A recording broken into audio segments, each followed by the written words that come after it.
Friends, how are you. तो बेटा आज हमें पढ़ना है गाउस का नियम, या कह लो गाउस की प्रमेय, या कह लो गाउसेस लॉ। तो बेटा ये टॉपिक आपके एग्जाम के पॉइंट ऑफ व्यू से बहुत इंपॉर्टेंट होने वाला है, बहुत इंपॉर्टेंट। अब मैं क्या बार बार बहुत इंपॉर्टेंट करता रहता हूँ बेटा, जितने भी टॉपिक मैं पढ़ा रहा हूँ ना सारे के सारे इंपॉर्टेंट हैं, जिसके लिए मैंने अलग से प्लेलिस्ट बना रखी है 12th class physics important topics. आप जाकर चेक करें और असेंडिंग ऑर्डर में जितने भी टॉपिक्स मैं वहाँ पर प्रोवाइड करा रहा हूँ आप उनको देखें अच्छे से, एक नोटबुक बनाएं उसमें राइट करें। क्योंकि मैं आपको पढ़ा रहा हूँ सिलेक्टेड। क्या पढ़ा रहा हूँ बेटा? सिलेक्टेड पढ़ा रहा हूँ। जितना भी आउटसाइड है मैं उसको रिमूव करके सिलेक्टेड पढ़ा रहा हूँ। वैसे तो आपको डीप में पढ़ना चाहिए, डिटेल में पढ़ना चाहिए, एक एक चीज़ को डीपली उसके अंदर घुस करके पढ़ना चाहिए। पढ़ाऊँगा नेक्स्ट सेशन से। इस बार स्टार्ट किया है मैंने क्लास को लेट थोड़ा तो, और उन बच्चों के लिए वीडियो बहुत ज़्यादा इंपॉर्टेंट है जिनके पास टाइम नहीं होता है या कुछ मजबूरियाँ होती है, परेशानियाँ होती हैं, जो कम्प्लीटली पढ़ नहीं पाते हैं बेचारे, है ना। तो उनके लिए ये वीडियो बहुत ज़्यादा इंपॉर्टेंट है, इवन सभी के लिए इंपॉर्टेंट है। सबको मैं सजेस्ट करूँगा कि जो डीप में पढ़ रहे हैं बहुत अच्छा कर रहे हैं बेटा, डीप में पढ़ो। डीप में पढ़ने का मज़ा ही कुछ और है। डिटेल में पढ़ो एक चीज़ को, हर एक चीज़ को डिटेल में पढ़ो। लेकिन बेटा अगर आपके पास टाइम नहीं है और आप चाहते हैं कम समय में अच्छे मार्क्स बनाना, कम समय में अच्छे मार्क्स बनाना, तो आप मेरे चैनल को कर लो सब्सक्राइब, है ना, और प्लेलिस्ट में जाकर सारी वीडियो देख डालो और सभी वीडियो का वेट करो। मैं रोज़ डेली नई से नई वीडियो प्रोवाइड करा रहा हूँ 12th क्लास फिजिक्स 2023 एग्जामिनेशन के लिए, सिलेक्टेड पढ़ा रहा हूँ। तो बने रहिए मेरे साथ। आज का टॉपिक हम शुरू करते हैं अपना, है ना, और कहीं इधर उधर जाने की ज़रूरत नहीं है, इधर ही रहने का समझा रहा हूँ। तो बेटा हमारा आज का टॉपिक है गाउस का नियम या गाउस की प्रमेय। इस नियम को समझने से पहले हमें समझना होगा वैद्युत फ्लक्स। क्या समझना होगा बाबू? वैद्युत फ्लक्स समझना होगा। वैद्युत फ्लक्स को इंग्लिश में इलेक्ट्रिक फ्लक्स कहते हैं और वैद्युत फ्लक्स बहुत ईजी है, बहुत ज़्यादा ईजी है। सपोज करो हमारे पास कोई काल्पनिक पृष्ठ है। क्या है? काल्पनिक पृष्ठ है। छोटा बन गया क्या? हाँ बड़ा बनाओ सर जी। चलो बड़ा बनाते हैं। मान लो हमारे पास कोई काल्पनिक पृष्ठ है। अब इस काल्पनिक पृष्ठ से कुछ वैद्युत बल रेखाएं निकल रही हैं। इस काल्पनिक पृष्ठ से कुछ वैद्युत बल रेखाएं निकल रही हैं, इसको भेद कर छेद कर आउट हो रही है इसके अंदर से, है ना। तो किसी काल्पनिक पृष्ठ से, काल्पनिक पृष्ठ का एरिया ए सपोज करो और जो वैद्युत क्षेत्र रेखाएं हैं इन्हें ई सपोज करो। वैद्युत क्षेत्र रेखाएं हैं, ये कहाँ से उत्पन्न हो रही है? वैद्युत क्षेत्र में उत्पन्न हो रही है। इसे इधर कोई लार्ज पॉजिटिव चार्ज, इधर कोई नेगेटिव चार्ज। तो वैद्युत बल रेखाएं जो होती हैं पॉजिटिव से नेगेटिव की ओर जाती हैं। हमने बीच में रख लिया है काल्पनिक पृष्ठ। तो इस काल्पनिक पृष्ठ से जितनी भी वैद्युत बल रेखाएं गुजरेंगी, बेटा जो आवेश होता है ना पॉजिटिव चार्ज, ये पॉजिटिव चार्ज, इस पॉजिटिव चार्ज से वैद्युत बल रेखाएं बाहर की ओर निकलती हैं लाइक दिस, और ये वर्क करता है सूरज के जैसे। इसे सपोज करके चलो, समझ के चलो, ये सन है और सन से निकल रहा है प्रकाश किरणों के रूप में। आवेश क्या है? सूरज है और ये क्या निकल रही है? प्रकाश की किरणें। तो ये प्रकाश की किरणें जितनी भी हैं अगर हम इन्हें किसी पृष्ठ पर किसी पृष्ठ पर प्राप्त कर लें, जैसे एक पृष्ठ बना लिया मैंने काल्पनिक पृष्ठ, अब इस पृष्ठ से जितनी भी वैद्युत बल रेखाएं निकलेंगी इन सभी की क्वांटिटी कहलाएगी वैद्युत फ्लक्स। इजी। तो किसी काल्पनिक पृष्ठ से गुजरने वाली सभी वैद्युत बल रेखाओं की संख्या को वैद्युत फ्लक्स कहते हैं, या कह लो कुंडली कह रहा हूँ, काल्पनिक पृष्ठ से बद्ध, किसी काल्पनिक पृष्ठ से गुजरने वाली सभी वैद्युत बल रेखाओं को पृष्ठ से बद्ध क्या कहते हैं? चुंबक, अरे यार क्या चुंबकीय फ्लक्स है? वैद्युत फ्लक्स कहते हैं। चुंबकीय फ्लक्स भी सेम रहता है ना, इस तरह से इधर एन इधर एस, तो चुंबकीय फ्लक्स भी इसके जैसा सेम होता है, इसलिए वो मेरे माइंड में बार बार घूम रहा है। हम बात कर रहे हैं वैद्युत फ्लक्स की। अगेन रिपीट कर रहा हूँ, ध्यान से सुनो। किसी काल्पनिक पृष्ठ से गुजरने वाली सभी वैद्युत बल रेखाओं की क्वांटिटी को, योग को, इस संख्या को क्या कहते हैं? वैद्युत फ्लक्स कहते हैं। किससे बद्ध? किससे जुड़कर? काल्पनिक पृष्ठ से बद्ध। लिख देता हूँ, है ना। तो हम लिखेंगे किसी काल्पनिक, और यहाँ लिख लो विद्युत क्षेत्र में, है ना, विद्युत क्षेत्र में तो होगा ये घटना, होगा नहीं, होगी। तो विद्युत क्षेत्र में किसी काल्पनिक पृष्ठ से गुजरने वाली सभी वैद्युत बल रेखाओं को, वैद्युत बल रेखा कह लो या वैद्युत क्षेत्र रेखाएं कह लो, एक ही बात है। सभी वैद्युत बल रेखाओं को पृष्ठ से बद्ध मतलब जुड़ी हुई, पृष्ठ से बद्ध क्या कहते हैं? वैद्युत फ्लक्स कहते हैं। वैद्युत फ्लक्स कहते हैं। और बेटा किससे दर्शाते हैं इसे? फाई से दर्शाते हैं। किससे? फाई से। चाहो तो साथ में ई लगा लो, इलेक्ट्रिक फ्लक्स। तो इसे फाई से दर्शाते हैं। सिंपल। विद्युत क्षेत्र में किसी काल्पनिक पृष्ठ से गुजरने वाली सभी वैद्युत बल रेखाओं को पृष्ठ से बद्ध वैद्युत फ्लक्स कहते हैं। जितनी भी वैद्युत बल रेखाएं निकल रही हैं, 1 2 3 4 5 जितनी भी निकल रही हैं, सब की सब जोड़ जाड़ कर क्या कहलाएंगी? वैद्युत फ्लक्स कहलाएंगी। किस दर्शाते हैं? फाई से दर्शाते हैं। समझ में आया? फॉर्मूला देख लो। इसका फॉर्मूला होता है बेटा फाई बराबर E/A। देखो ये जो वैद्युत बल रेखाएं हैं इसको किस तरह रहे हैं? ई से, क्योंकि एक तरह से ये क्या है? इलेक्ट्रिक फील्ड है। जितना भी इलेक्ट्रिक फील्ड गुजरेगा किसी काल्पनिक पृष्ठ से, उसी को हम क्या कह रहे हैं? वैद्युत फ्लक्स कह रहे हैं बेटा। तो फॉर्मूला सिंपल है, वैद्युत फ्लक्स को फाई से दर्शाते हैं। ई और ए आ रहा है, ए क्या है? काल्पनिक पृष्ठ का एरिया है, और ई क्या है? वैद्युत बल रेखाओं की क्वांटिटी है। वैद्युत बल रेखाओं से जो बना हुआ इलेक्ट्रिक फील्ड है वो है। तो फ्लक्स बराबर हो गया E/A, सिंपल। अब सपोज कर लो कि जो पृष्ठ की दिशा है वो तो सामने की ओर है। मतलब ऐसा मान लो पृष्ठ जो है वो इस तरह से है ना, और वैद्युत बल रेखाएं आ रही हैं इस तरह से। वैद्युत बल रेखाएं ऐसा आ रही हैं लाइक दिस। तो अगर इस तरह की कंडीशन होगी तो पृष्ठ की जो दिशा होगी वो इधर होगी। ये पृष्ठ की दिशा, पृष्ठ इस तरह से है ऐसे, और वैद्युत बल रेखाएं ऐसे नीचे को जा रही हैं। तो पृष्ठ की दिशा है ये किसकी दिशा है बेटे? पृष्ठ की दिशा। और ये किसकी? इलेक्ट्रिक फील्ड की दिशा। ये पृष्ठ की दिशा, इलेक्ट्रिक फील्ड की दिशा। ये जितनी भी इलेक्ट्रिक रेज आ रही हैं उन सब की दिशा है। अब यहाँ पर एक एंगल मेंशन हो रहा है, एक एंगल बन रहा है, यहाँ पर एंगल का फॉर्मेशन हो रहा है, और इस एंगल को मान रहे हैं हम थीटा।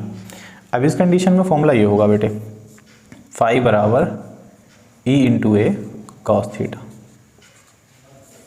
फाई बराबर E/A cos थीटा। क्लियर? तो बेटा ये होता है वैद्युत फ्लक्स। समझ आया? चलो मिटा देते हैं इसको, राइट कर लेना। सिंपल है बेटा, वैद्युत फ्लक्स इज नॉट अ बगबियर है ना, सिंपल, बहुत इजी है, कतई मक्खन है, कतई मक्खन। ठीक है, समझ आया? चलो अब शुरू करते हैं हम गाउस का नियम, है ना। तो गाउस का नियम समझने के लिए हम क्या करेंगे? एक आवेश ले लेंगे। एक आवेश लो, 2 आवेश लो, या 100 आवेश लो। अब ये आवेश क्या करेगा? अपने चारों ओर बना लेगा इलेक्ट्रिक फील्ड। क्या बना लेगा बेटा? Electric field. सपोज कर लो ये यहाँ तक इलेक्ट्रिक फील्ड जनरेट कर रहा है। जो पॉजिटिव चार्ज है प्लस आवेश है, धनावेश है, ये क्या कर रहा है? ये अपने चारों ओर इलेक्ट्रिक फील्ड जनरेट कर रहा है, मतलब विद्युत क्षेत्र का निर्माण कर रहा है। और हमने इसे रखा हुआ है एक बंद गोले में। किस में रखा हुआ है? एक बंद गोले में, या कह लो गाउसीय पृष्ठ, है ना। तो इसे हमने एक बंद गोले में रखा हुआ है। किसी भी स्ट्रक्चर में रख लो इसे, एक आयताकार बॉक्स में रख लो, या फिर एक घन के अंदर रख लो, सिलेंडर के अंदर रख लो, गोले के अंदर रख लो, आकृति डिपेंड नहीं करती, है ना। तो क्या होगा? ये आवेश चारों ओर क्या फैलाएगा? अपनी रोशनी फैलाएगा, मतलब वैद्युत बल रेखाएं छोड़ेगा। अगर ये गोला है, क्या है बेटे? ये गोला है।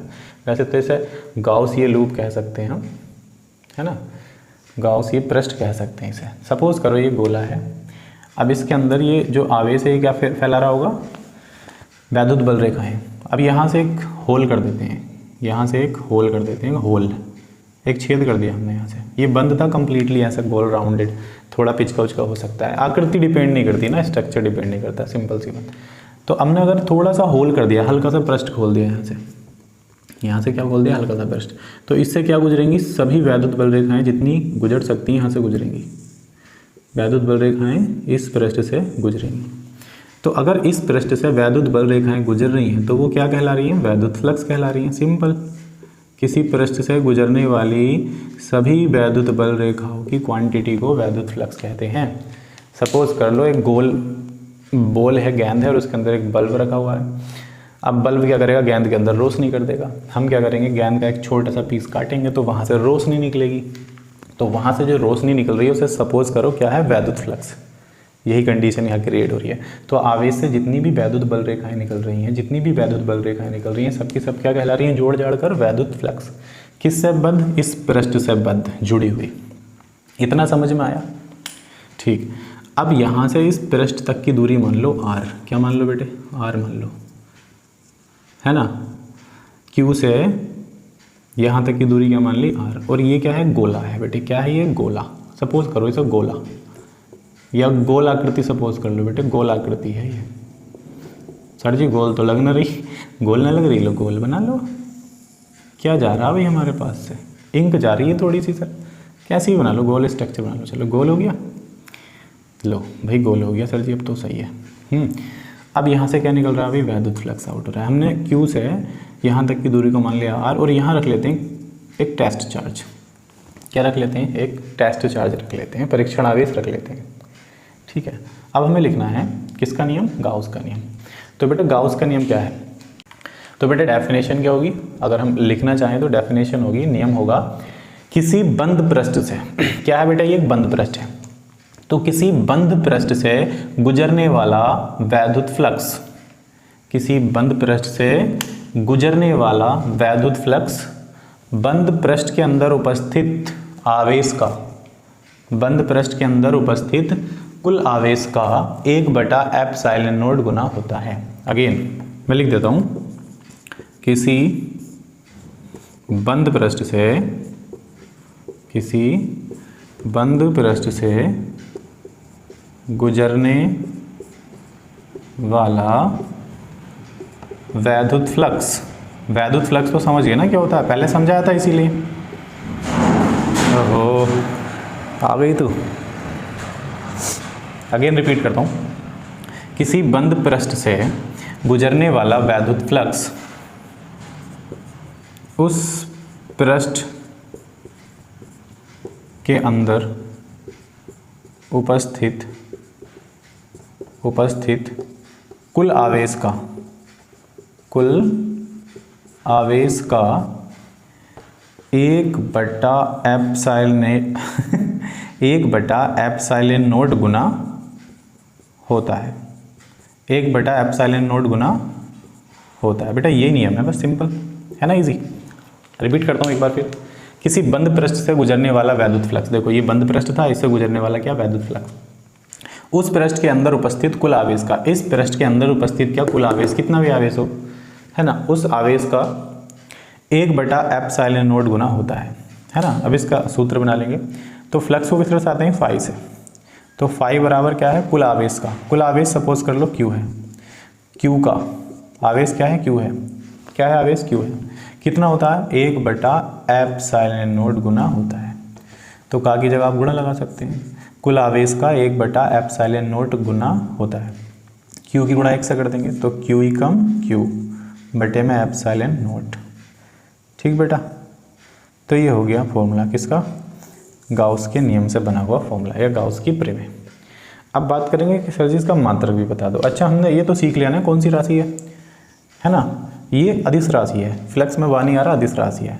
मात्रक देखते हैं, तो बेटे आवेश का मात्रक होता है कुलाम, आवेश का मात्रक क्या होता है बेटा, कुलाम, और ε0 का मात्रक मैं आपको बता चुका हूँ, ε0 का मात्रक होता है कुलाम स्क्वायर और बटे में न्यूटन मीटर स्क्वायर।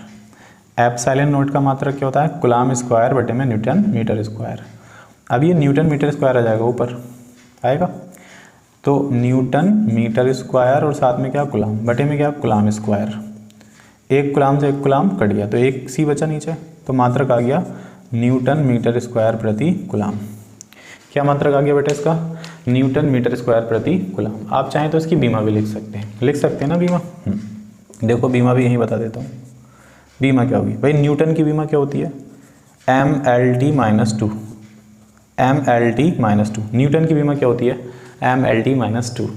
मीटर की बीमा क्या होती है, L स्क्वायर लग जाएगा, बटे में कुलाम है, कुलाम की बीमा क्या होती है, AT, क्या होती है बेटे, AT। तो A और T दोनों ऊपर आएंगे, M ऐसे लिख दो, L भी ऐसे लिख दो, ये T इस T में जुड़ेगा, कितने T हो जाएंगे, 3 T हो जाएंगे। देखो नीचे तो प्लस का ऊपर माइनस में जुड़ जाएगा, तो माइनस के 3 T हो जाएंगे। फिर अच्छा ये 2 L इस L में जोड़ दें, कितने हो गए, L 3 हो गए, है ना, एक L ये 2 L ये 3 हो गए, ये A ऊपर माइनस में आएगा, तो ये हमारी बीमा आ जाएगी, M L की घात 3 T की घात -3 A की घात -1, बीमा आ गई। क्लियर, नियम हो गया, ईजी है, समझ में आया। चलो अब इसका इंपॉर्टेंट डेरिवेशन कर लेते हैं, है ना, मतलब सूत्र का निगमन कैसे करेंगे, डेरिवेशन कैसे करेंगे। राइट कर लिया, मिटाई दूँ, चलो मिटा दिया। कभी कभी क्या होता है ना, मुंह से कुछ वर्ड निकल जाते हैं अजीब अटपटे, हंसी आती होगी सुनकर, हमें भी आती है, कोई नहीं। डेरिवेशन कर लेते हैं, how to derive the formula of Gauss theorem, Gauss law. तो फॉर्मूले को ड्राइव करने के लिए हमें डेरिवेशन करना होगा, डेरिवेशन कर लेते हैं बेटा। डेरिवेशन मतलब सूत्र का निगमन, व्यंजक प्राप्त करना। तो व्यंजक प्राप्त करेंगे, व्यंजक प्राप्त करना है बेटा हमें, डेरिवेशन करना है, सूत्र का निगमन करना है, सूत्र का निर्माण करना है। सूत्र पता है ना क्या है? सूत्र ये है फाई बराबर क्यू अपॉन एप्सिलॉन नोट, है ना। एप्सिलॉन नोट का मान पता है ना आप सबको, 8.85 गुणा 10⁻⁻12। मात्रक पता है ना, coulomb square upon newton metre square. Epsilon nought क्या है? निर्वात की विद्युतशीलता। यस, ठीक है, डेरिवेशन करते हैं। तो बेटा हमने Q से यहाँ तक का जो दूरी मानी है वो R मानी है ना। Q से यहाँ तक की दूरी R मान ली और यहाँ पर एक परीक्षण आवेश Q नोट ले लिया। अच्छा, अब हमें ये पता है कि वैद्युत फ्लक्स निकल रहा है इस पृष्ठ से, इस काल्पनिक पृष्ठ से क्या गुजर रहा है? वैद्युत फ्लक्स गुजर रहा है। तो हम वहीं से स्टार्ट करेंगे। तो हम लिखेंगे प्लस Q आवेश द्वारा, किसके द्वारा निकल रहा है? प्लस Q आवेश के द्वारा। तो हम लिखेंगे प्लस Q आवेश द्वारा उत्पन्न, या फिर कह लो पृष्ठ DA से, ये जो पृष्ठ है छोटा सा पृष्ठ है तो इसे DA से दर्शाएंगे। A माने एरिया, पृष्ठ का एरिया। कम एरिया है तो D लगा देंगे, कम एरिया है तो D लगा देंगे, कम एरिया है तो D लगा देंगे, छोटा सा भाग है D लगा देंगे। तो प्लस Q आवेश द्वारा पृष्ठ DA से, चलो पृष्ठ की जगह अल्प पृष्ठ लिख देता हूँ बेटा, है ना। कम पृष्ठ को कहते हैं अल्प पृष्ठ, अल्प पृष्ठ। DA से गुजरने वाला क्या? वैद्युत फ्लक्स, वैद्युत फ्लक्स। बेटे छोटे से क्षेत्रफल से, मतलब अल्प पृष्ठ क्षेत्रफल से या अल्प पृष्ठ से जो वैद्युत फ्लक्स गुजरेगा वो भी अल्प होगा। क्या होगा बेटे? अल्प होगा। तो अल्प यहाँ लिख देता हूँ, अल्प माने कम, वैद्युत फ्लक्स। अब वैद्युत फ्लक्स को किस तरह से आते हैं? फाई से। आप चाहें तो ई भी लगा सकते हैं यहाँ, है ना, पर कोई ज़रूरत नहीं है, नो प्रॉब्लम। फाई से दर्शाओ सिर्फ। अब फाई बराबर क्या होता है बेटा? ई इंटू ए। क्या होता है? ई इंटू ए। साथ में आप कोस थीटा का यूज़ कर सकते हैं। जाओ, हमारे रक्षक आ गए, हमारे रक्षक बहुत मेहनत करते हैं।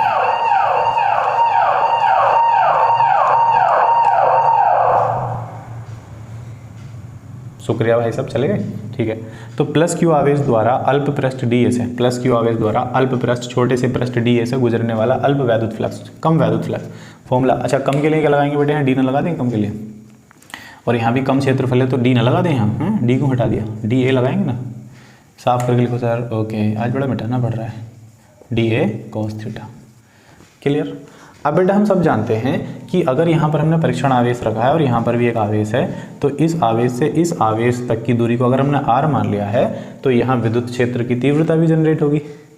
ये सब विद्युत क्षेत्र ही तो है, वैद्युत बल रेखाएं जो निकल रही हैं सब विद्युत क्षेत्र है। तो विद्युत क्षेत्र का फॉर्मूला ले लो, लिखेंगे विद्युत क्षेत्र E बराबर क्या होता है बेटा?